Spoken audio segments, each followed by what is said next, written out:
할렐루야. 참 좋은 교회의 성도이신 것이 얼마나 좋으십니까? 늘 참 좋아 참 좋아 참 좋아 하시면서 사시는 거 아니겠어요? 사실은 이제 제가 교회를 개척하고 한 25년이 되다 보니까 중간중간 한 번씩 교회를 좀 변화시키고자 하는 이런 도전들이 좀 있었어요. 그래서 좋은 이름으로 한번 좀 바꿔볼까 이런 생각도 안 한 건 아니에요. 그런데 어느 날 저희 아내가 정말 좋은 이름이 있다. 참 좋은 이름이 있는데 참 좋은 교회라고 하면 어떻겠냐. 그때 이제 영음교회에서 참 좋은 교회로 이름을 바뀐 지가 얼마 안 돼서 저희 아내는 그걸 모르고 있었던 것 같아요. 이미 누가 가져갔다. 김순재 목사님이 참 좋은 교회로 이름을 벌써 바꿨다. 그랬더니 저희 아내가 엄청 실망하더라고요. 그 이름 너무 좋은데. 왜냐하면 어느 교회를 다니십니까? 참 좋은 교회를 다닙니다. 이건 어떤 명사로서의 의미도 있지만 그 안에 담겨져 있는 의미로도 우리가 고백하는 고백으로도 그 안에 정말 좋은 의미가 있거든요. 계속 참 좋은이라고 하는 단어가 계속 나오잖아요. 참 좋은 의미가 그 안에 담겨 있는 겁니다. 그러다 보면 여러분들은 정말 참 좋은 성도가 되는 것이고 참 좋은 하나님의 자녀가 되는 것이고 하나님을 참 기쁘시게 하는 참 좋은 또 하나님이 귀하게 쓰시는 그런 사명자들이 되는 줄로 믿으시기 바랍니다. 다 부르는 노래 가사에 따라 사람의 인생이 바뀌어진다고 이야기하고요. 다 그 이름에 따라서 사람의 인생이 바뀌어진다고 하잖아요. 그런데 이제 뭐 여러분들이 얼마나 기억하실지 모르겠습니다만은 제 이름은 김영민이잖아요. 김영민인데 저희 아버지는 예수를 잘 믿으시다가 조금 이렇게 방황하고 있던 그때에 이제 결혼을 하고 이제 저를 낳고 제 이름을 지었어요. 제 이름을 지었는데 제 이름은 이제 영민이라고 이름을 지었습니다. 이 영민이라고 하는 이름은 사전 찾아봐도 나와요. 여러분 요즘 국어사전 집에 잘 없잖아요. 근데 국어사전 찾아보면 영민이라고 하는 단어가 있어요. 뭐 그런 단어를 여러분 사용하셨는지 모르겠습니다만은 저 친구는 참 영민해. 뭐 그런 이야기 들어보셨어요? 그 영민이라고 하는 그 단어가 바로 제 이름이에요. 그게 뭐냐면 영리하고 민첩한 거죠. 영리하고 민첩해라. 그런데 저희 아버님이 이제 신앙생활을 다시 회복하시고 난 뒤에 저한테 그런 얘기를 하더라고요. 내가 네 이름을 영민이라고 지은 것을 사실은 후회한다. 그래서 저는 좀 기분이 별로 안 좋았어요. 왜 그러신가 했더니 내가 좀 더 너를 신앙적인 이름으로 지었으면 참 좋았을 텐데 너무 좀 인간적인 그런 마음으로 이름을 지은 것 같다. 영리하게 살고 좀 빠르게 살아라. 영리하고 민첩하게 살아라. 그래서 이제 영민이라고 이름을 지었는데 저희 아버지가 이제 저를 이렇게 키우시면서 저를 이렇게 봤을 거 아니에요. 보니까 진짜 영민한 거예요. 너무 영리하고 너무 민첩한 거죠. 여러분 그게 아마 별로 좋지 않게 이야기하고 있다는 느낌을 여러분 받을 거예요. 사람이 너무 영리하다 보면 영리한 게 좋지만 너무 영리하면 사실 약간 영악해집니다. 그래서 너무 영리한 거 별로 안 좋아요. 이제 그래서 제 아버님이 저에게 그런 얘기를 하셨죠. 내가 비록 네 이름을 영리하고 민첩하라고 지으라고 좀 세속적인 그런 의미를 담아서 사실 짓긴 했지만 네가 좀 그 의미를 한번 바꿔서 그렇게 영리하고 민첩하게만 살지 말고 너 나름대로 네 이름에 부여된 하나님의 놀라운 계획하심으로 좀 바꿔서 그렇게 살면 좋겠다. 그게 이제 저희 아버지가 저에게 주신 도전이에요. 그래서 저는 생각해 봤죠. 영리하고 민첩하게만 살면 안 되겠다. 그럼 어떻게 살면 될까? 그게 이제 저 나름대로 고백이 아마 여러분 머릿속에서도 김영민 목사님 이름을 어떻게 바꿨을까 아마 머릿속으로 막 이렇게 생각하고 계시는 분이 있을 텐데요. 생각하셨다면 아마 그게 맞을 수도 있어요. 영원한 하나님의 백성으로 살아라. 영원한 하나님의 백성으로 살아라. 하나님께서 아브라함을 향하여 말씀하실 때 내가 너를 큰 민족의 아버지가 되게 하겠다. 큰 민족을 이루게 하겠다. 근데 이 민족은 어떤 민족이냐면 정말 하나님만 바라보는 민족, 하나님께만 순종하는 민족, 정말 하나님을 사랑하는 민족, 그 민족이 되게 하시려고 하나님께서 아브라함이라고 하는 한 사람을 택하신 거거든요. 아까 어떤 분이 감사 헌금에 그 감사의 제목을 갈라디아서 2장 20절의 삶을 살게 해달라 이렇게 헌금하셨더라고요. 누구세요? 예, 정말 훌륭하십니다. 예, 그건 우리 그리스도인들이 이제 변화되고 난 뒤에 정말 변화된 자의 삶에 대한 결단이잖아요. 예, 나는 이제 세상 사람으로 사는 게 아니라 세상의 목적으로 사는 게 아니라 내가 하나님의 거룩한 백성으로 하나님의 택하신 족속으로 내가 이제 살겠다. 그런 정말 변화된 자의 고백이 그 말씀의 고백이거든요. 하나님의 택하신 족속, 영원한 하나님의 백성으로서 살아가는 그 고백. 그래서 저는 이제 제 이름을 그렇게 딱 붙든 거죠. 그렇게 이름을 붙들고 나는 하나님 백성으로 살아야 된다. 나는 하나님의 인도하심 가운데 살아야 되고 늘 하나님과 동행하고 순종하고 하나님 경외하며 살아야 한다. 그렇게 고백하며 지금까지 살아오고 있습니다. 여러분들의 이름에도요, 저는 그렇게 생각해요. 가끔 보면 그런 분이 계시면 좀 용서하시고 들으십시오. 이름은 너무 내가 가진 이름은 너무 성경적이지 않아. 그래서 내 이름을 바꿔야 되겠어. 저희 교회도요, 그렇게 해서 이름을 바꾼 분이 여러 분이 있어요. 그래서 이제 병원을 갔는데 저희 권사님 이름은 말씀 안 드리겠습니다. 병원을 찾아갔는데 아무리 찾아가도 그 당시에는 다 이렇게 침대에 네임택이 달려서 이름이 써져 있잖아요. 저희 권사님이 없는 거예요. 분명히 여기에 이 호실에 입원했다고 들었는데 없는 거예요. 그래서 이제 나중에 보니까 권사님이 검사 받으시고 이렇게 오는데 권사님 여기 권사님 자리가 없는데요. 그랬더니 아이고 목사님 모르셨구나. 원래 제 이름이 다른 이름이에요. 주민등록상의 이름은 이 이름인데 이 이름이 별로 성경적인 것 같지 않아서 내가 우리 교회에서는 다른 이름으로 성도들에게 얘기하고 처음에 교회 등록할 때부터 다른 이름으로 했어요. 그렇게 고백을 하시더라고요. 이해는 합니다. 이해는 하는데요. 이름을 바꾼다고 해서 인생이 바뀌거나 이름을 바꾼다고 해서 더 은혜스러운 것이 아니라 사실은 내 이름 안에 담겨 있는 그 의미는 하나님께서 우리에게 주신다고 생각해요. 여러분들의 좋은 이름들 그 안에 담겨 있는 하나님께서 여러분들 삶 변화시키셨으니까 여러분 안에 담겨 있는 그 하나님의 새로운 의미, 하나님의 새로운 계획, 하나님의 새로운 은혜로 여러분들이 붙들고 나아가신다면 여러분은 분명 하나님을 크게 기쁘시게 하는 귀하게 쓰임받는 여러분들이 될 줄로 믿습니다. 우리가 참 바쁘게 살죠. 사실 저는 우리 김순재 목사님도 참 너무 존경스럽고 이렇게 저녁 시간에 함께 나와서 부흥회에 참여하는 여러분들도 너무너무 훌륭하다고 생각이 들어요. 왜냐하면 현대인들은요 너무 바쁘거든요. 바쁘잖아요. 저희 교회도 권사님들 중에는 전업주부들이 계세요. 전업주부들 찾아보기 어렵지만 다른 일을 하지 않고 그냥 전업주부인 거죠. 그래서 권사님은 다른 거 안 하시니까 이거 좀 같이 해요. 좀 나오세요. 그러면 목사님 제가 전업주부라고요 한가하지 않아요. 하루 종일 얼마나 바쁜지 몰라요. 눈꽃 뜰 새 없어 바빠요. 저에게도요 일주일 스케줄이 빡빡하고요 저도 바빠요 그러시더라고요. 그런데 또 정말 이야기를 들어보니까 그런 것 같더라고요.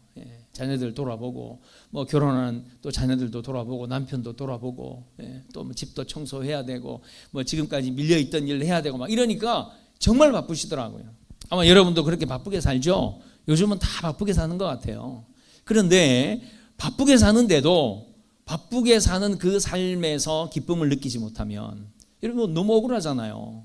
너무 애쓰고 땀 흘리고 수고하는데 그 삶에서 내 인생의 성장과 발전이 없거나 그 안에서 기쁨이 없다면 이건 너무 억울하지 않느냐 하는 겁니다.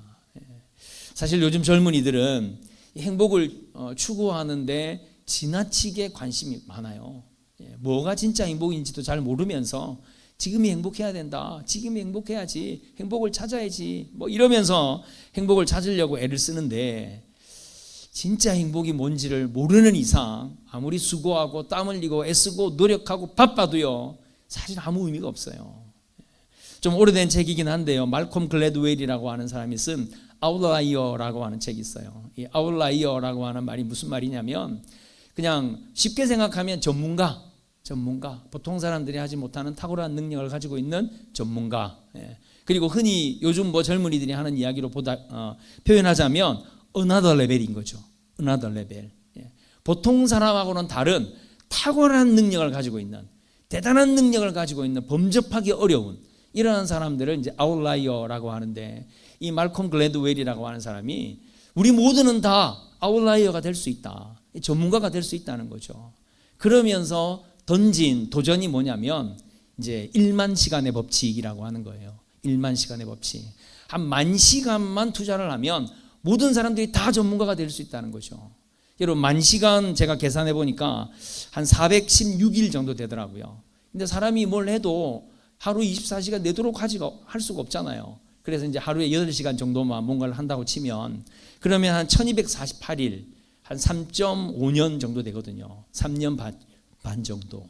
3년 반 정도만 뭔가 열심히 하면, 최선을 다하면 다 전문가가 될 수 있다. 그래서 이제 1만 시간의 법칙이라는 걸 전 세계 사람들에게 도전을 준 사람이 말콤 글래드웰이라고 하는 사람입니다.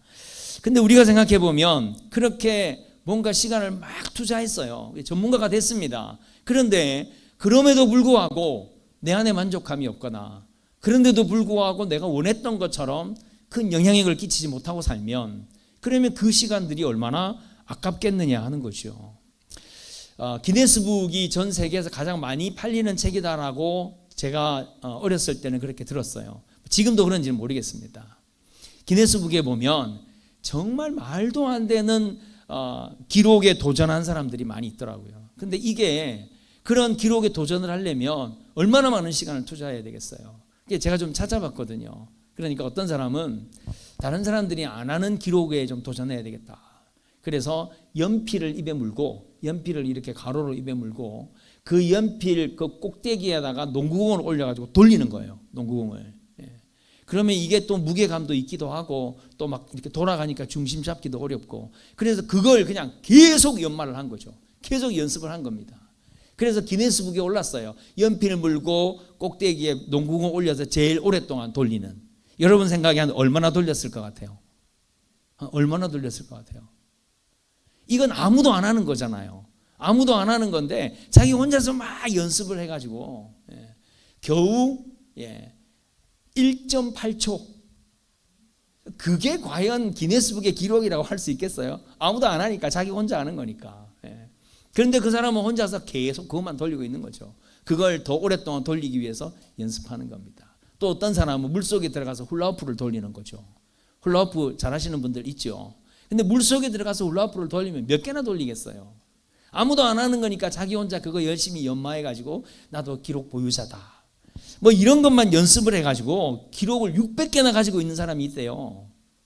근데 그런 사람들이 그런 기록, 세상을 변화시키는데도 쓰임받지 못하고 자기가 전문가 되는데도 쓰임받지 못하고 많은 사람들에게 뭐 대단한 도전을 주지도 못하고 그냥 사람들을 하하호호 웃게 만드는 이런 일에 시간을 투자하는 것이 나중에는 얼마나 허무해질까, 이런 안타까운 마음이 드는 거죠. 여러분, 하나님은요 여러분 한 분 한 분을 위해서 여러분들이 태어나기 전부터 다 크고 놀라운 계획을 가지고 계셨다는 걸 믿으시기 바랍니다. 하나님은 여러분들을 위해서 계획을 가지고 계세요. 우리가 신앙생활을 한다는 것은 사실은 하나님께서 나를 향하여 어떤 계획을 가지셨는지를 찾아내는 과정이에요. 찾아내는 과정입니다. 근데 하나님은 너무 완전하시고 너무 크신 분이기 때문에 우리가 인간으로, 인간의 지혜나 인간의 생각이나 인간의 방법으로 그 하나님의 놀라운 계획을 한순간에 찾아내기는 쉽지 않아요. 쉽지 않기 때문에 사실은 열심히 신앙생활을 하는 거죠. 우리는 사실 정말 열심히 신앙생활을 해야 합니다. 우리가 주어진 시간 동안에, 우리에게 주어진 인생 동안에, 우리에게 주어진 모든 순간순간을 총동원해서 하나님을 알기 위해서 노력해야 하지 않겠습니까? 그죠? 그래야 하나님께서 나를 향하여 가진 계획을 내가 발견할 수 있는 거죠. 내 삶의 최우선순위, 여러분 삶의 최우선순위는 항상 무엇이 돼야 되겠습니까? 여러분들이 하나님을 알기 위해서 노력하는, 하나님과 여러분들이 함께하는, 하나님과 동행하는, 여러분 이것이 여러분 인생의 최우선이 되시기를 주님의 이름으로 축원드립니다. 어떤 사람은 지나가다가 누가 한마디 던지는 것 때문에 인생이 바뀌기도 해요. 그런데 그런 이야기를 자랑스럽게 할 수 있겠어요? 저도 사실은 왜 내가 목사가 됐는가 한번 거슬러 생각해 보니까 아까 제가 말씀드렸잖아요. 저는 영리함과 영악함의 미묘한 경계선에서 자랐어요. 뭐 제가 생각해도 제가 어렸을 적에 저희 아버지 어머니가 얼마나 속상했을까 이런 생각을 많이 할 정도로 그러다 보니까 모태신앙으로 어렸을 적부터 신앙생활을 열심히 하긴 했는데 교회에서 너무 개구장이었던 거예요. 교회에서 그냥 너무 개구장이어가지고 그래서 한 번은 뭐 때문에 그랬는지 모르겠지만 하여튼 뭐 그런 상황들이 너무 많았으니까 기억이 잘 안 나겠죠. 이제 선생님한테 혼나고 있었어요. 예배 끝나고 나서 선생님이 저보고 너 이리 와라. 그리고 세워놓고 저에게 막 혼을 내고 있었어요. 그래서 그냥 뭐 늘 혼나는 거니까 이거 언제 끝나지? 그러고 있었죠. 그런데 제가 혼나는 모습이 좀 안타까웠는지 어떤 선생님 한 분이 이렇게 지나가면서 한마디를 툭 던지셨어요. 그게 뭐였냐면 선생님 그만하세요. 이렇게 별나고 이렇게 개구장이 같은 아이들이 나중에는 다 훌륭한 목사님도 되고 그럽디다. 그리고는 쓱 지나갔어요. 혼내는 선생님의 말씀은 제가 별로 귀담아 듣지를 못했지만 제가 그렇게 혼나고 있는데 지나가면서 던지신 그 한마디가 내가 목사가 될 수 있다고? 내가 훌륭한 목사님이 될 수 있다고? 저는 그 이야기에 굉장한 도전을 받았어요. 그리고 나서 나도 목사가 될 수 있을까?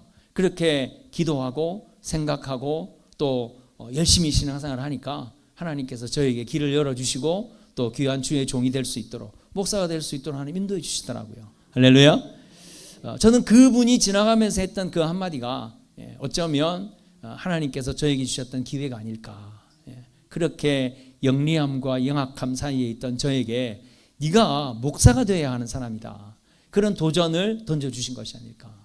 저희 부모님에게 이야기했을 때는요, 부모님이 사실은 뭐 그렇게 기뻐하시지 않더라고요. 그 힘든 거 할 수 있겠나 그런 마음이셨다 그러더라고요. 그런데 제가 그 이후로 단 한 번도 제 장래 희망이 바뀐 적이 없어요. 목사가 되겠습니다. 고등학교 때도 그랬던 것 같아요. 고등학교 때는 대부분 성적으로 사람들을 다 판단하던 그런 때잖아요. 이제 그래서 뭐 저도 그렇게 아주 좋은 성적은 아니었기 때문에 늘 성적에 대한 좀 이렇게 안타까움이나 뭐 이런 부분들이 좀 있었는데 이제 고등학교 1학년 올라가서 선생님이 학생들 한 명 한 명씩 다 돌아가면서 다 이야기를 하더라고요. 너는 앞으로 뭐가 될 거냐? 너는 뭐가 될 거냐? 그런데 제가 목사가 될 겁니다. 그랬더니 선생님이 깜짝 놀라는 거예요. 그래? 혹시 부모님 목사님이셔? 신앙생활을 하던 선생님이었더라고요. 제가 목사가 되겠다고 하니까 아마 그 선생님은 그게 그렇게 기뻤던 모양이더라고요. 다른 아이들은요, 저는 선생님 될 건데요. 너 이번에 성적 몇 등 나왔어? 성적 얼마나 나왔어? 저는 뭐 판사가 되고 싶은데요. 너 이번에 성적 몇 등 나왔는데? 너 그래가지고 그거 되겠어? 막 선생님이 막 그러셨거든요. 근데 제가 목사가 되겠다고 하는데 그냥 그 선생님의 얼굴이 화색이 돌았고 저에게 네가 몇 등 하냐? 네가 공부를 얼마나 하냐? 안 물어보시더라고요. 얼마나 참 감사했는지 몰라요. 참 이렇게 하나님께서 저의 삶에 있어서 저의 삶에 대한 목표를 분명하게 하시고 그 목표를 향해서 좀 한결같이 변함없이 달려가니까 하나님께서 그 길을 항상 열어주시는 그런 은혜를 저는 경험하며 살았습니다. 여러분도요, 여러분을 향한 하나님의 계획하심, 그걸 발견하는 순간에 여러분들의 삶은 달라지는 거예요. 여러분들의 삶은 하나님 책임지시는 것이고 하나님이 함께 하시는 것이고 하나님이 도우시는 은혜로 여러분들이 승리하게 되는 줄로 믿으시기 바랍니다. 그래서 이 우선순위에 대한 이야기를 제가 오늘 여러분들과 좀 나누려고 합니다. 이제 어떤 대학 교수가 학생들 앞에 갑자기 뭘 이렇게 부스럭부스럭 하면서 뭘 꺼내는 거예요. 꺼내면서 이제 한쪽에 그냥 비어 있는 커다란 유리병을 이렇게 하나를 가져다 놓고 그리고 이제 그 옆에다가 골프공을 그 유리병 크기만큼 부피만큼 골프공을 놓고 그리고 그 옆에는 구슬을 또 유리병만큼 놓고 그 옆에는 또 모래를 이렇게 놓는 거예요. 그리고는 그 옆에 차 한 잔을 이렇게 놓았습니다. 그리고는 지금 여러분들의 삶의 우선순위에 대해서 이야기하겠습니다. 그러면서 이제 일종의 퍼포먼스죠. 골프공을 그 큰 유리병 안에 다 집어넣었어요. 다 집어넣었더니 골프공이 유리병 안에 꽉 찼죠. 다 찼습니다. 여기에 구슬을 넣을 수 있을까요? 없을까요? 그러면서 그 다음에는 구슬을 넣었어요. 구슬을 넣었는데 구슬을 막 그 유리병을 막 흔드니까 구슬이 골프공 사이에 쏙쏙쏙쏙쏙 이렇게 들어가는 거예요. 그래서 가득 찬 줄 알았는데 거기에 작은 구슬들이 그 틈 안으로 들어가는 거죠. 그 다음에는 모래를 또 그 안에 넣는 거예요. 모래를 넣고 또 막 흔들어 보니까 그 골프공과 구슬 그 사이에 있는 빈틈에 모래알들이 쏙쏙쏙 들어가는 거죠. 그래서 뭐 거의 거기 있는 모든 걸 그 병 안에 다 채워 넣은 거예요. 그리고 마지막에 차 한 잔을 거기에다가 이렇게 붓는 거죠. 여기에 나중에는 이 차 한 잔도 들어갈 만큼 그런 공간이 아직도 남아있다. 그러면서 뭘 얘기하느냐면 우리가 우선순위가 뒤바뀌어 버리면 여기에 모래부터 넣어버리면 그 다음에 골프공을 넣을 수 있겠어요?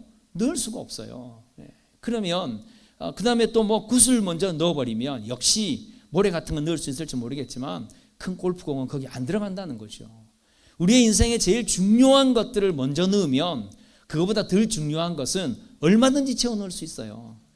얼마든지 채워 넣을 수 있어서 우리의 삶이 풍성해진다는 겁니다. 근데 순서가 바뀌어버리면 우리의 삶에는 정말 중요하지 않은 것, 우리에게 필요하지 않은 것, 어떤 영향력도 끼칠 수 없는 이러한 것들만 우리의 인생에 가득 차버리는 거죠. 그래서 저희 어머니는 저에게 항상 그런 이야기를 하면서 권면을 했어요. 정말 네 인생에 필요하지 않은 그런 이 나무 둥이 커지게 크게 자라야 하는데 옆에 젖가지들이 너무 많으면 나무가 굵은 나무로 자라지가 않는다. 젖가지들을 키우지 마라. 저도 뭐 사실 지금 뭐 잘 보이실지 모르겠습니다만 이렇게 제가 손도 사실은 굉장히 제가 이렇게 좀 잘 감추는, 왜냐하면 손가락이 너무 짧아요. 손바닥을 이렇게 펴보면 이 손가락이 이 길이보다도 이 손가락이 짧아요. 그래서 참 이게 전 좀 부끄러운 가운데 하나인데요. 근데 또 어떤 분은 그러더만요. 손가락 짧은 사람이 어떻다? 재주가 많다. 손가락 짧은 사람이 재주가 많다 그러더라고요. 그래서 저도 가만히 생각해 보니까 뭐 우리 오늘 찬양팀들 열심히 악기 다루고 찬양하시고 참 열심히 해주셔서 은혜 많이 받았는데요. 저도 찬양에 관심이 많았는데 하나도 전문적으로 하는 건 없어요. 그냥 슬쩍슬쩍 그냥 곁는 줄로 배운. 뭐 그래서 다 하는 거죠. 다 하지만 아까 이 아웃라이어는 되지 못했어요. 그렇게 뭐 다 관심이 가는 건 많아서 다 조금씩은 하는데 그런데 정말 전문적으로 하는 건 생각해 보니까 없더라고요. 손가락 짧은 사람이 재주가 많다는데 재주가 많아봐야 실제로는 별로 쓸모없어요. 하나의 전문가가 되는 게 중요하지. 많은 건 많이 해봐야 나 이거 할 줄 알아 저거 할 줄 알아 그랬는데 뭐 덥석 해봐 그런데 이렇게 하는 거 보면 시원찮거든요. 그래가지고 뭘 하는 게 그게 뭐 하는 거야. 여러분 사실 그런 거거든요. 우선순위라고 하는 것은 가장 중요한 것을 먼저 챙기는 거예요.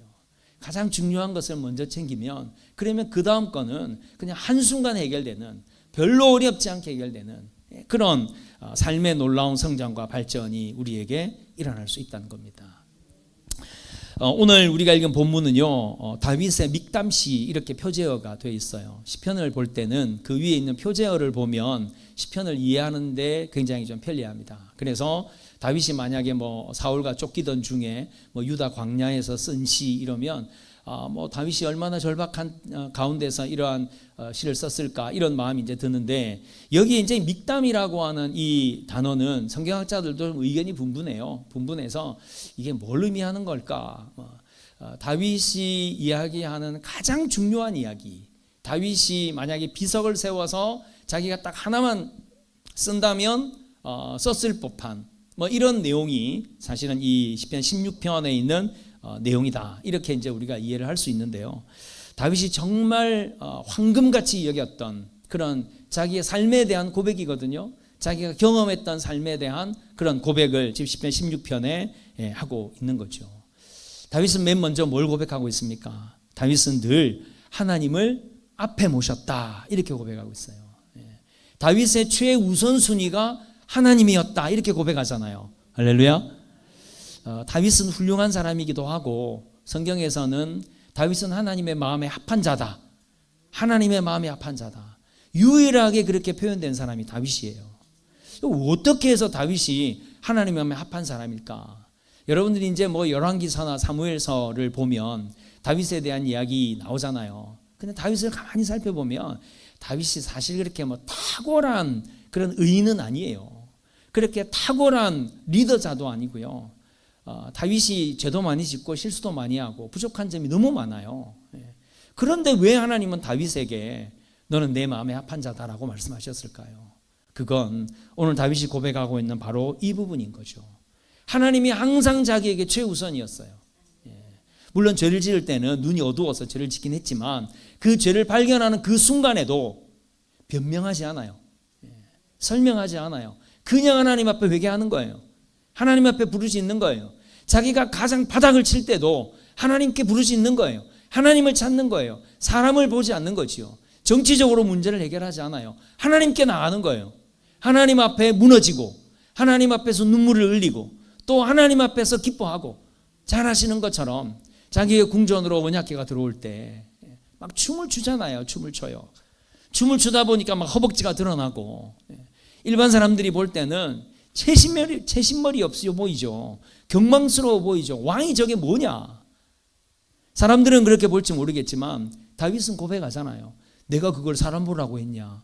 나는 그거 하나님 보시라고 했다. 하나님 보시라고 한 거지 나 사람 보라고 한 게 아니다. 사실은 그게 다윗의 중심인 거죠. 하나님은 그 중심을 보는 겁니다. 할렐루야. 하나님이 제일 기뻐하시는 건요, 우리가 하나님과 함께 하는 거예요. 여러분, 예수님의 또 다른 이름 혹시 아시나요? 천사가 요셉에게 예수님의 탄생을 수태를 고지하면서 그의 이름을 예수라 하라 이렇게도 고지한 복음서가 있는가 하면 또 다른 이름을 이야기한 이름이 있어요. 혹시 아시나요? 임마누엘. 맞아요. 그럼 임마누엘의 뜻이 뭐죠? 하나님이 항상 나와 함께 하신다. 할렐루야. 하나님께서 우리에게 주신 가장 큰 복과 하나님께서 우리에게 베푸신 가장 큰 사랑은 하나님 아들 예수 그리스도예요. 예수 그리스도인데 예수님의 또 다른 이름이 뭐냐면 내가 너희와 항상 함께 하겠다는 거예요. 예수님이 이 땅에 오신 이유는 우리와 항상 함께 하기 위해서 한순간도 나를 그냥 버려두지 않고 한순간도 나와 떨어져 있지 않고 나와 함께 있기 위해서 그래서 예수님이 오신 거예요. 그래서 우리는 예수님을 어떻게 고백하죠? 예수님을 어떻게 고백합니까? 베드로에게 예수님께서 물어보잖아요. 너는 나를 누구라고 하느냐? 사람들은 죽었다가 살아난 세례 요한이다, 엘리야다, 예레미야다. 사람들은 다 그렇게 말하지만 너는 나를 누구라고 하냐? 베드로가 대답했을 때 예수님께서 엄청 기뻐하셨어요. 아마 그 말씀은 이제 외우시는 분들은 머리에 떠올리고 계실 거예요. 베드로가 예수님을 세 가지로 고백했어요. 뭐라고 고백했죠? 맞아요. 주는 그리스도시요 살아계신 하나님의 아들이시나이다. 여기에 세 가지의 고백이 담겨 있는데요. 그 첫 번째 고백이 뭐예요? 예수님을 주님으로 고백하는 거예요. 주님으로 고백하는 거예요. 저는 가끔 사극을 보다 보면 이렇게 막 대감님이나 이렇게 이렇게 혼자 앉아 있으면서 여봐라, 걔 누구 없느냐? 이러면 아무도 없는 것 같은데 복돌이 여기 있습니다. 그리고 나타나는 거잖아요. 그건 주인은 그 하인이 어디 있는지도 모르지만 그 하인은요 항상 주님 곁에 있는 거예요. 주인 곁에 있는 거예요. 주인이 언제 불러도 밤에 불러도 새벽에 불러도 언제 불러도 나타날 수 있는 것이 그게 주님을 모시고 있는 자의 모습 아니겠어요? 결국 임마누엘은 하나님을 늘 내가 모시고 늘 하나님과 함께하는 그 은혜를 우리의 삶에서 이루는 그것을 이루게 하기 위해서 예수님께서 이 땅에 오셨다는 사실이죠. 근데 함께하는 것도 좀 이렇게 다른 모습으로 다른 형식으로 함께 할 수 있어요. 이제 오늘 다윗은 하나님과 함께 하는데 하나님을 어디 모신다고 그랬어요? 하나님을 앞에 모신다 그랬어요. 앞에 모신다. 근데 우리가 함께 해도 내 오른쪽에 또는 내 왼쪽에 내 뒤에다가 모실 수도 있잖아요. 내 뒤에다가 모실 수도 있는데 근데 다윗은 하나님을 앞에 모신다 그랬어요. 여러분 달리기를 하면 2등 하고 싶은 사람이 어디 있어요? 꼴찌 하고 싶은 사람이 어디 있어요? 다 1등 하고 싶죠. 왜냐하면 1등에게 영광이 있으니까 그러는 거예요. 그래서 지금도 대회를 하면 다들 1등 하고 싶어 하죠. 1등 하고 싶어 하는데 그런데 하나님과 함께 하는 자는요 내가 1등을 하면 안 돼요. 하나님이 1등이 되시게 해야죠. 하나님이 앞에서 역사하시고 하나님이 앞에서 인도하시고 하나님께서 앞에서 영광을 받으시게 해야 그게 우리 그리스도인들의 삶 아닙니까? 우리 그리스도인들이 내가 영광을 받으려고 생각하기 시작하면 그때부터 우리의 신앙이 사실은 꼬이기 시작하는 거예요. 하나님이 앞에 계신다는 사실을 기억해야, 그래야 우리의 신앙이 늘 올바른 신앙이 되는 거죠. 자동차를 운전하는 사람이 길을 모르면, 요즘은 뭐 내비게이션이 있으니까 뭐 그런 거 걱정 안 합니다만은, 누군가 길을 잘 아는 사람이 앞에서 에스코트를 해주면, 그러면 얼마나 마음이 편하네요. 마음이 편안하게 앞에 가는 그 차를 그냥 따라가기만 하면 목적지에 도착할 수 있잖아요. 저도 운전을 좀 늦게 배웠어요. 뭐 기회가 좀 안 돼서 운전을 좀 늦게 배웠고, 그리고 이제 운전을 배운 그 해에 교회를 개척하게 됐어요. 교회를 개척하게 됐는데 이제 뭐 차를 운행을 해야 되는 상황이니까요. 그래서 그때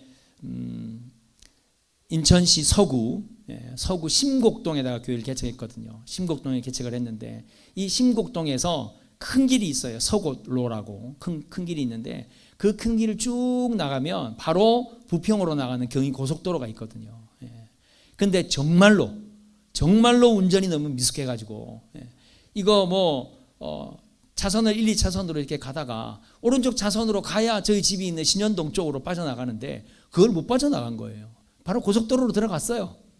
저희 아내는 옆에서 멈추라고 천천히 가라고 계속 그러는데도 그냥 고속도로로 들어간 거예요. 그 고속도로로 들어가면 어디로 가는지도 모르지만 하여튼 고속도로로 들어갔어요. 뭐 큰일 난 거죠 이제. 그런데 고속도로로 들어갔지만 그래도 이제 영원히 갈 수는 없으니까 한쪽으로 빠져나가는 곳으로 빠져나갔는데, 거기가 이제 부평 쪽으로 빠져나가는 곳이었어요. 그쪽으로 빠져나가서 뭐 어떻게 하다가 지리도 전혀 모르는데 거기에 차를 세웠어요. 차를 세우고는 저희 장인어른에게 SOS를 쳤죠. 차를 이렇게 운전을 하다 보니까 부평까지 왔습니다. 근데 여기가 대충 큰 건물이 이렇게 있는 것 같은데 좀 도와주시면 좋겠습니다. 그랬더니 저희 장인어른이, 제물포에 사시는 장인어른이 차를 가지고 그냥 불이 나게 제가 있는 곳까지 오신 거죠. 근데 저희 장인어른은요, 제가 길을 전혀 모르니까 제 앞에서 인도를 해주셔야 되는데 희한하게도 뒤에서 가르쳐 주시겠다는 거예요. 와, 아니 길도 모르는데, 그러니까 계속 뒤를 보라는 거겠죠. 백미러를 보고 장인들이 오른쪽 깜빡이 켜면 오른쪽으로 가고. 근데 여러분, 그렇게 길을 안내해 주는 방법이 있나요? 그렇게 안 하시잖아요. 왜 그러셨는지 지금도 의문이에요. 지금도 의문인데, 하여튼 그렇게 가르쳐 주시는데요, 그냥 모르는 길을 가는 것보다 더 그냥 바짝바짝 침이 마르고 막 식은땀이 나고, 왜 뒤에서 가르쳐 주시지? 저는 아직도 그 정답을 못 찾았어요. 여러분, 우리가 하나님이 우리의 앞에 계셔야 우리의 마음이 편하죠. 그렇잖아요. 물론 하나님은 보이지 않아요. 그렇지만 하나님이 앞에 계시다고 생각하면 내 마음이 편하지 않겠습니까? 근데 하나님이 뒤에 계시다고 생각하면 마음이 불안할 수밖에 없어요. 그리고 자칫 잘못하면요, 우리가 교만해질 수도 있어요. 내 인생을 지금 내가 살고 있다고 착각할 수 있어요. 그래서 이루어지는 일들은 내 힘으로 했다고 생각할 수 있다는 거죠. 이게 얼마나 우리 그리스도인들에게 위험한 일인가 하는 겁니다. 하나님을 앞에 모셔야죠. 앞에 모셔야 좀 겸손하고, 가니까 하나님이 계신 거죠. 하나님이 지금 내 앞에 계시는데 내가 뭘 주장하고, 내가 뭘 자랑하고, 내가 뭘 드러내겠어요. 하나님이 앞에 계시니까. 그럼 이제 하나님이 앞에 계시는 게 뭔가 하는 게 중요하잖아요. 그럼 뭘 어떻게 하는 게 하나님이 앞에 계시는 건가? 아까 제가 잠깐 말씀드렸어요. 하나님의 계획을 발견해야 돼요. 하나님의 계획을 발견하고 그 하나님의 계획대로 살아야 그게 하나님을 앞에 모시고 사는 거죠. 물론 계획을 우리가 스스로도 짜야 합니다만은, 계획을 짜기 전에 먼저 하나님 앞에 기도해야죠. 하나님, 제가 이 일을 하고 싶습니다. 제가 이 일을 하기를 원합니다. 근데 하나님께서 원하시는 건 뭡니까? 하나님의 계획은 무엇입니까? 하나님은 저를 어떻게 사용하기를 원하십니까?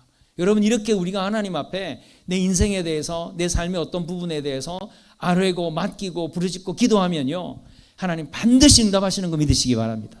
하나님이 응답하세요. 하나님이 응답하시고 그 응답하심을 받고 우리가 나아가면 그 길이, 오늘 본문에서도 계속 다윗은 고백하고 있는 부분이 뭐냐면 안전하다는 거예요.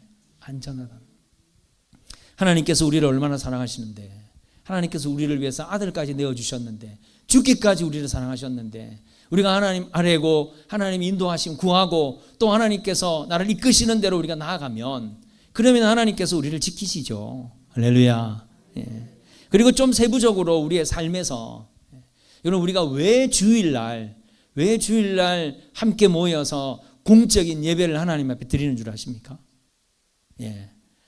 다 아시지만 대답 안 하시는 걸로 이렇게 이야기했습니다. 예수님께서 주일날 부활하셨기 때문이에요. 예. 주일날 부활하셨는데 예수님의 부활을 우리가 뭐라고 표현을 하느냐면 우리를 구원하신 우리의 구원의 첫 열매다. 그렇게 우리가 표현을 하거든요. 예수님이 맨 먼저 부활해 주신 거예요. 그리고 예수님을 믿는 우리 모두는 다 예수님과 같이 똑같이 비록 우리의 육신은 죽을지 모르겠지만 예수님처럼 부활하는 걸 믿으시기 바랍니다. 그래서 예수님이 첫 열매예요. 그리고 예수님이 부활하신 그날이 온 인류에게 이제 하나님께서 더 이상 원죄로 죄악 가운데 거하지 않고 예수 그리스도를 믿음으로 말미암아 구원을 얻는 그 위대한 구원의 시작을 알리는 날이기 때문에 그래서 우리가 그날 온 성도들이 우리가 이날 공적인 예배를 하나님 앞에 올려드리겠습니다. 이게 헌신한 거거든요. 성경에는요 주일 안 지키면 안 돼 그런 말 없어요. 그리고 안식일 같은 경우는 지키지 않으면 구약 시대에는 그 지역에서 뭐 쫓겨나거나 아니면 뭐 처형을 당하거나 그 정도로 무겁게 하나님 말씀하셨지만 주일은요 우리가 결단한 거예요. 주일은 우리가 결단한 것이고 여러분들이 달력을 잘 보시면 아시겠지만 달력의 주일이 맨 앞에 있어요, 맨 뒤에 있어요? 맨 앞에 있어요. 그럼 주일은 주 초예요, 주 말이에요? 사람들은 다 주일도 주말인 줄 알아요. 그래서 그냥 편안히 쉬어야 되고 놀아야 되고 그렇게 생각합니다. 근데 주일은요 한 주간의 시작이에요.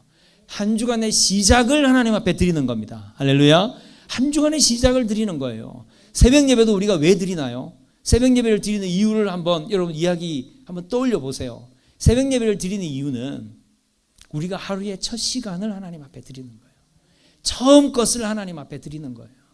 여러분 11조도요. 11조에 대한 의미도 사실은 그거거든요. 맨 처음 것을 하나님 앞에 드리는 거죠. 그러니까 여러분들이 뭐 요즘은 다 통장으로 나오고 이렇게 하긴 하지만 예전에 저희 아버님 보니까 월급을 딱 받아오시니까 저희 어머니가 맨 먼저 11조부터 딱 떼시더라고요. 11조부터 떼고 다른 생활비를 계획을 세우는데 그러니까 늘 부족하죠. 늘 부족한데도 불구하고 11조를 먼저 떼는 거죠. 여러분 하나님을 앞에 모신다 이 이야기는 우리의 삶의 최전방에 늘 하나님을 우리의 삶의 최우선으로 여기고 우리의 예배와 또 우리의 계획과 우리의 하는 모든 일들의 맨 앞자리에 하나님을 둔다는 거죠. 그래서 밥 먹을 때도 여러분 기도하잖아요. 식사하실 때도 기도하잖아요. 저희 아내 쪽 친지들 중에 아주 독실한 천주교인들이 있어요. 여러분 주변에도 천주교인들 많이 있겠죠. 독실한 이분은 정말 독실한 분이에요. 정말 독실한 분인데 그런데 제가 이제 목사니까 항상 이제 개신교 쪽 예배 형식으로 가족 행사를 진행하도록 그렇게 배려를 하셨어요. 그런데 딱 한 가지 양보하지 않고 꼭 하자고 주장하시던 것이 있었는데 그게 뭐냐면요. 우리는 밥 먹을 때 기도하잖아요. 밥 먹기 시작할 때 기도하잖아요. 근데 이 천주교인들은요. 밥을 다 먹고 나서도 기도해요. 꼭 밥 먹고 나서도 기도를 하더라고요. 그래서 저는 참 신기하게 여겼는데 저는 나름대로 도전은 받았어요. 이제 먹을 때도 기도하고 끝낼 때도 기도하고 그런 나름대로 도전을 받았는데 그런데 밥 먹을 때 만약 깜빡 잊었으면 다 먹고 나서 기도하면 되지 이렇게 되면 저는 곤란하다고 생각해요. 우리는 항상 맨 먼저 맨 처음 것을 맨 시작을 그렇게 하나님 앞에 드리는 거죠. 월삭도 우리가 한 달을 시작하는 첫날 드리는 것이고 송구영신 예배도 하늘을 시작하는 첫 시간을 우리가 하나님 앞에 드리는 거잖아요. 하나님 앞에 늘 맨 처음 것을 가장 귀하게 여기고 하나님 앞에 드리는 그 신앙, 여러분 그 신앙이 가장 우선순위에 하나님을 우선순위에 두고 신앙생활하는 거죠. 하루의 일정도 마찬가지고 한 주간의 일정도 한 달의 일정도 마찬가지로 맨 먼저 여러분들이 맨 우선적으로 내가 뭘 하면 하나님을 기쁘시게 할까? 내가 교회 공동체 일원으로, 내가 교회 리더로, 내가 교회 직분자로 내가 맨 먼저 뭘 해야 될까? 그것부터 여러분들이 먼저 생각하시고 먼저 스케줄을 짜시고 먼저 계획을 잡으시고 그 이후에 여러분들에게 주어진 다른 일들에 대한 계획을 세우신다면 여러분들의 삶은 하나님 책임지시지 않겠습니까? 할렐루야. 여러분들의 삶은 하나님께서 안전하게 하시지 않겠느냐는 거죠. 이것은요 다윗의 고백이에요. 다윗이 그걸 경험했다는 것을 지금 고백하고 있는 거지요. 그리고 그 뒤에 9절의 말씀해 보니까 이러므로 내가 하나님을 항상 앞에 모시니까 어떤 일이 일어났다 그랬어요. 나의 마음이 기쁘고 나의 영도 즐거워하며 내 육체도 안전히 살게 됐다. 할렐루야. 여러분, 흔히 우리가 인간이 어떤 존재냐, 인간이 어떻게 이루어졌느냐라고 말할 때 영과 육과 혼으로 이루어졌다, 이렇게 이야기를 하잖아요. 이제 주로 이제 헬라인들이 주로 그렇게 이제 뭐 이렇게 분해하기 좋아하고 분석하기 좋아하고, 그래서 신약 성경에는 대부분 영과 육과 혼으로 인간이 이루어졌다고 표현해요. 근데 이건 뭐 일반적인 거예요. 일반적인 건데, 그렇게 영과 육과 혼이 온전해지는 것, 그걸 우리가 전인격적이다 이렇게 표현하는 거예요. 전인격적이다. 여러분, 마음은 있는데 몸이 안 따라주면 그 전인격적이라고 할 수가 없어요. 그리고 또 몸은 왕성한데 몸으로는 그냥 다 친절하고 다 열심히 하고 다 최선을 다하는데, 그런데 마음은 그렇지 않다면 여러분, 그것도 사실 전인격적인 건 아니에요. 전인격적이지 않다는 건 성숙하지 않다는 겁니다. 그런데 거기에 영적인 부분까지 함께 포함되어야만 비로소 하나님이 당신의 형상대로 지은 우리 한 인간으로서 전인격적으로 하나님을 기쁘시게 하고 하나님이 주신 사명을 감당하고 하나님과 주신 계획을 이루어 드릴 수 있는 그런 존재로 살아갈 수 있다는 사실이에요. 이 일체가 어떻게 해서 이루어지느냐 하는 거죠. 여러분, 이런 유혹은 받으면 안 되는데요. 마음 학교, 또는 뭐 마음 관리, 또는 뭐 정신을 뭐 맑게 하는 뭐 그런 훈련, 뭐 이런 게 겉으로 보기에는 좀 이렇게 삶을 살아가는데 유익해 보일지 모르겠지만, 여러분, 그건 참 조심해야 되는 거예요. 왜냐하면 하나님의 영이 그 안에 갖추어져 있지 않고 성령이 그 안에 있지 않은 상태에서 그 마음에 뭔가를 채우거나 뭔가를 비워버리면 굉장히 심각한 상태가 찾아와요. 우리의 정신도 마찬가지예요. 우리의 정신도요, 정신이 하나님이 함께 하시는 성령으로 우리 안에 영이 건강해야 우리의 정신도 건강해지는 거죠. 우리의 정신이 영과 육이 서로 연결되어져 있는 겁니다. 그래서 이 영과 육과 혼이, 이 혼이라고 하는 것을 일종의 우리가 정신 또는 우리의 마음 이렇게 표현하는 거거든요. 어떻게 하면 이것이 일치를 이루고 온전한 한 건강한 전인격적인 인간으로서 건강한 삶을 살아갈 수 있느냐, 이것도 결국은 하나님이 내 앞에 계셔야 돼요. 하나님이 내 앞에 계시지 않으면 때로는 나의 생각과 나의 이성과 나의 지식이나 나의 사고가 내 앞에 갈 수도 있어요. 인간은 정말 대단한 존재입니다. 여러분들이 뭐 등산을 좋아하시면 산 위에 올라가시든지 아니면 뭐 높은 탑에 가시든지 높은 건물에 가보시면 아래를 이렇게 내려다보면 인간이 지어놓은 건물들이요, 대단하지 않습니까? 인간이 만들어내는 건축물들이 도대체 저걸 어떻게 만들었을까? 그런 걸 만들어내는 거예요. 인간이 막 달에도 가고요, 이제는 뭐 화성에 가서 사람이 살게 하겠다고 일론 머스크가 그렇게 끊임없이 로켓을 쏘아 올리잖아요. 화성에 사람이 살게 하겠다. 인간의 과학은 얼마나 더 발전할지 몰라요. 그러다 보면 인간은 이성적인 인간, 지식의 인간, 감정의 인간, 생각의 인간, 사고의 인간이 되어버리는 거죠. 여러분, 그게 온전한 인간이 아니에요. 위험한 인간입니다. 이 영과 육과 혼이 온전하게 일치를 이루어야만, 그래야만 우리가 하나님이 주신 사명을 제대로 감당할 수 있고 우리에게 진짜 능력이 발휘될 수 있다는 사실입니다. 여러분, 하나님께서 우리의 마음을 지으셨다는 것을 믿습니까? 요즘 현대인들의 거의 대부분의 질병은요, 마음에서 오는 거예요. 마음에서. 근데 이 마음의 문제를 여러분 어떻게 하면 해결되겠어요? 지금 뭐 TV에서도 보면 대단한 심리학자들이나 상담학을 전공하신 분, 정신분석학자들이 나와서 그런 마음이나 감정들, 이런 부분들을 다스리는 방법들을 많이 이야기해 줘요. 그런데요, 그런 이야기로 온전히 우리의 마음이 해결되지 않습니다. 우리의 몸도 마찬가지예요. 여러분, 우리의 몸이 참 연약하잖아요. 저도 참 마음이 지금 안타까운 게 뭐냐면, 저희 교회에서 매일 기도하고 있는 몸이 아프신 분들을 위해서 기도하는데 그분들의 숫자가 자꾸 늘어나고 있다는 거예요. 그리고 연세가 드시니까 몸이 아픈 분들이 자꾸만 더 늘어나니까 한 분이라도 더 기도 안 할 수 없으니까 계속 아픈 분들을 위해서 기도하는데요, 우리의 몸은 그렇게 연약합니다. 다치기도 하고 질병에 걸리기도 하고 약해지기도 해요. 그런데 우리의 몸을 누가 만드셨어요? 하나님이 만드셨잖아요.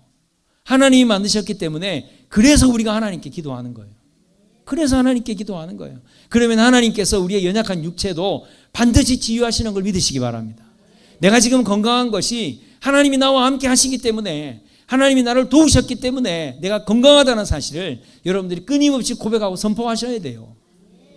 그래야 여러분들의 육체가 하나님이 기뻐하시는 육체가 되는 거예요. 우리의 마음도, 우리의 생각도, 우리의 정신도, 감정도 마찬가지예요. 우리의 감정을 하나님 앞에 쏟아놓는 거예요. 하나님, 지금 내 감정이 이렇게 화가 나서 견딜 수가 없습니다. 하나님께서 내 마음을 다스려 주십시오. 그렇게 기도하면요, 반드시 하나님께서 그 마음을 다스려 주세요.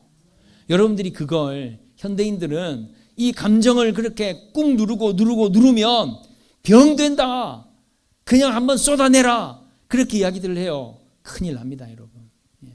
그거 하나님이 기뻐하시는 거 아니에요. 하나님은 우리의 마음을 지으셨기 때문에 하나님께서 우리의 마음을 다스려 주세요. 예수님께서 성령님을 왜 보내주셨어요? 성령님을 우리의 마음에 두게 하시라고 성령님을 보내주신 줄로 믿으시기 바랍니다.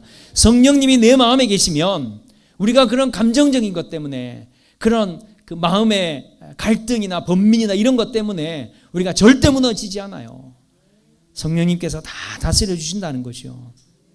에스겔 36장 26절에 보면 또 새 영을 너희 속에 두고 새 마음을 너희에게 주되 너희 육신에서 굳은 마음을 제거하고 부드러운 마음을 줄 것이다. 하나님께서는 우리의 마음으로 드려지는 예배를 기뻐하세요. 말씀하셨잖아요. 하나님은 외모를 보시지 않고 중심을 보신다고요. 그 중심이 뭐겠어요? 그 중심이 바로 우리의 마음인 거죠. 우리가 하나님 앞에 뭘 드리고 뭘 헌신해도 마음으로 드리는 게 여러분 가장 중요합니다. 마음으로 드리는 게 가장 중요한 거예요. 하나님께서 그 마음을 받으시고 그 마음으로 말미암아 하나님께서 감동하셔서 우리의 소원을 들으시고 우리에게 복을 주시고 능력을 주시는 줄로 믿으시기 바랍니다. 그렇게 하나님 앞에 두고 하나님의 말씀에 순종하고 하나님의 계획과 하나님의 뜻을 늘 그 삶의 최우선으로 두고 살았더니 다윗의 육신이 강건해지고 다윗의 마음이 다스려지고 다윗의 영혼이 늘 하나님의 은혜로 기뻐하고 즐거워하는 이런 인생을 다윗이 살아서 하나님의 마음에 합한 자가 된 줄로 믿으시기 바랍니다. 마지막 절 말씀 11절 말씀 보면요, 주께서 생명의 길을 내게 보이시리니 주의 앞에는 충만한 기쁨이 있고 주의 오른쪽에는 영원한 즐거움이 있나이다. 여러분들이 살아가는 지금 이 삶이요, 우리는 생명을 소유하고 사는 거예요. 그럼 예수 안 믿는 사람들은 생명을 안 소유하고 사는 겁니까? 육체의 생명은 소유하고 살 수 있겠죠. 그런데 영원한 생명은 그들이 지금 소유를 하지 못하고 있잖아요. 우리는 바로 그 영원한 생명을 소유하고 사는 자들인 걸 믿으시기 바랍니다. 이 영원한 생명은 예수 그리스도의 복음으로 말미암아 우리에게 오는 거거든요. 그래서 생명의 길은 예수님이 말씀하셨잖아요. 내가 곧 길이고 진리고 생명이다. 예수 그리스도를 믿는 이 믿음이 우리에게는 진정한 생명의 길이 되는 것이고, 이것은 또한 복음의 능력을 가지고 사는 걸 의미하는 겁니다. 하나님께서 우리에게 원하는 계획이 뭐겠어요? 교회를 향하여 가지시는 계획이 뭐겠습니까? 그건 우리가 복음을 전하는 거예요. 땅 끝까지 복음을 전하는 것이죠. 우리는 그 생명의 길을 소유하지 않으면 사실은 교회의 존재의 목적이 없는 것이고, 내가 그리스도인으로서 사실은 존재의 목적이 희박하다고 밖에는 볼 수 없어요. 생명의 길, 예수 그리스도를 믿는 믿음으로 얻는 구원에 대한 복음, 이걸 우리가 가져야지. 그래야 진정한 그리스도인으로 하나님의 자녀로 살아갈 수 있다는 겁니다. 이게 또 우리의 삶의 최우선이 돼야 되겠죠. 어떻게 하면 복음을 전할까? 어떻게 하면 예수 그리스도를 믿어 영원한 생명에 이르게 할까? 이게 우리의 끊임없는 도전이 돼야 합니다. 저는요, 이번 2024년 한 해에 저희 교회에 이제 목표를 가지고 달려왔던 것이 있는데요. 그게 이제 우리 성도님들 가운데 보면 계속 기도하는 기도의 제목이 뭐냐면, 우리 남편 교회 나오게 해주세요. 우리 남편 예수 믿게 해주세요. 우리 아들 예수 믿게 해주세요. 우리 며느리 예수 믿게 해주세요. 우리 딸 예수 믿게 해주세요. 가족들 중에 예수를 안 믿는 가족들이 있다는 거죠. 그게 늘 눈물을 흘리며 애통해하며 기도하는 기도의 제목이어서, 그래서 제가 올해는 한번 결판을 내자. 올해는 결판을 내는데 우리 모두가 함께 참여해서 우리의 모두의 간절함을 함께 담아서 하나님 앞에 기도하고 또 우리가 행동으로 좀 옮겨보자. 그래서 이제 뭘 했냐면, 매주 첫 주가 되면 제가 성도들에게 한 줄 편지를 쓰게 해요. 뭐 자기 아들도 괜찮고 자기 남편도 괜찮고 자기 딸도 괜찮고 어쨌든 전도를 해야 되니까 그들에게 주는 하나님의 축복의 말씀을 한 줄씩 써라. 그래서 전 교인이 한 줄씩 다 써가지고 다 쓰고 그리고 그 뒤에는 제가 이제 편지를 쓰는 거죠. 첫 번째 단락에는 우리 교회를 좀 자랑하는 우리 교회 공동체가 어떤 공동체인지 행복하고 즐겁고 열심을 다하고 이런 교회 공동체에 대한 자랑을 좀 하고 그 아래에는 이제 복음을 계속 제시하는 거죠. 복음을 제시하는데 뭐 요즘은 뭐 찾아가서 뭐 매일 찾아가서 교회 나오십시오, 교회 나오십시오 뭐 이러는 걸 다들 부담으로 여기니까 그래서 편지를 쓰는 거예요. 한 달에 편지 한 통씩 성도들이 이렇게 쓴 편지 한 줄과 그리고 복음이 담겨져 있는 복음에 초청하는 그래서 매달 한 통씩 편지를 그분들에게 보내는 거죠. 그리고 이제 그런 가족들을 둔 성도님들은 그냥 편지만이라도 전해줘라. 읽기라도 하게 해라. 그래서 지금 계속 6번을 편지를 썼어요. 그리고 이제 마지막 편지를 이번 주에 보냈거든요. 그리고 이제 추수감사절에 저희들이 결단을 하려고 하는 거죠. 그리고 거기에다가 그분들에게 뭐 대화하고 또 말하게 하고 이런 건 부담스러우니까 거기에 사도신경을 이렇게 써서 사도신경에 보면 그 뒷부분에 보면 믿나이다, 믿사오니, 믿습니다 그 단어만 그냥 이제 여리게 만들어 가지고 거기에다가 사도신경 읽고 믿습니다 당신이 쓰십시오. 쓰시고 밑에 맨 마지막에 이름 써서 그냥 뭐 교회 나오는 부인이든 아들이든 딸이든 그냥 주십시오. 저는 그걸 첫 번째 단계로 생각해요. 여러분 우리가 예수 그리스도를 구주로 영접하는 그 고백과 그 믿음과 그 중심이 중요하잖아요. 그것이 되어져 있지 않은데 예배당에 나와라 아무리 나오라고 해도요 사실은 예배당은 그들과 너무나도 거리가 먼 곳이에요. 성도들의 따뜻한 초청의 메시지 그 안에 담겨있는 고백은 당신이 입술로 고백하기만 하면 됩니다. 예수님을 인정하십시오. 예수님을 받아들이십시오. 그것이 구원을 이루는 그것이 구원받는 첫 번째 길입니다. 이것은 그냥 저희 교회에서 올 한 해 동안 했던 일이지만요 저는 우리 성도님들도 마찬가지라고 생각해요. 전도를 하기 위해서 사용하는 많은 문구들이 있지만 좋은 문구들을 많이 만들 수 있지만 저는 요즘에는요 딱 한 문구만 가지고 저희 교회는 전도해요. 예수님을 믿으면 구원을 얻습니다. 예수님을 믿으면 구원을 받습니다. 그냥 딱 그 한 구절만 가지고 그리고는 전도하는 거예요. 긴 설명이 사실 필요 없거든요. 옛날에는 예수 천당 불신 지옥만 해도 사람들이 지옥 가면 안 되지 그리고 교회를 나온 것 같은데 요즘은 그렇게 하면 다들 거부감 가지잖아요. 예수님을 믿으면 구원을 받습니다. 이 복음을 우리가 소유해야 여러분 진정한 그리스도인이에요. 정말 능력 있는 그리스도인이에요. 다른 게 능력이 있는 게 아니라 생명의 길인 이 복음의 능력을 가져야 된다는 거죠. 여러분들에게 복음의 능력 가지시기 바랍니다. 이제 충만한 기쁨이에요. 충만하다라고 하는 이 표현은 어떤 표현이냐면 그냥 가득 차 있다 이 표현이 아니에요. 충만하다는 것은 넘치고 있다는 거예요. 넘치고 있다는 거죠. 저는 여러분들이 이 참 좋은 교회에서 참 좋은 목사님과 함께 참 좋은 교회의 모든 예배와 모든 모임과 모든 프로그램을 통해서 여러분들에게 충만한 기쁨이 있으시기를 주님의 이름으로 축원드립니다. 하나님이 내 앞에 계시잖아요. 하나님이 내 앞에 계시면 내 기쁨을 충만할 수밖에 없어요. 사실 교회를 나오게 하는 힘이 뭘까요? 예수 믿는 사람들이 누군가를 어떻게 하든 교회로 끌고 오게 하는 힘은 뭐겠습니까? 저는 어렸을 적에 전도 방법을 뭘로 배웠냐면 껌 하나 사줘라, 사탕 하나 사줘라, 그리고 교회 데려와라. 저는 그렇게 전도법을 배웠어요. 그래서 친구들한테 얼마나 뭘 많이 나눠줬는지 몰라요. 얼마나 뭘 많이 사줬는지 몰라요. 근데 전도가 잘 안 되더라고요. 정말로 그 사람으로 하여금 내가 저 사람이 다니는 교회 한번 나가볼까? 그거 뭐냐면 여러분들이 가지고 있는 넘치는 기쁨이에요. 넘치는 기쁨이 없는 사람, 교회는 열심히 다녀요. 신앙생활을 오래 했어요. 그런데 그 사람에게 넘치는 기쁨이 없어요. 누가 그 사람의 모습을 보고 교회 나오고 싶겠어요? 짜증내고 불평하고 원망하고 슬퍼하고 좌절하고 분노하고 이런 사람이 다니는 교회는 사람들이 갈 생각이 없어요. 가고 싶어 하지 않아요.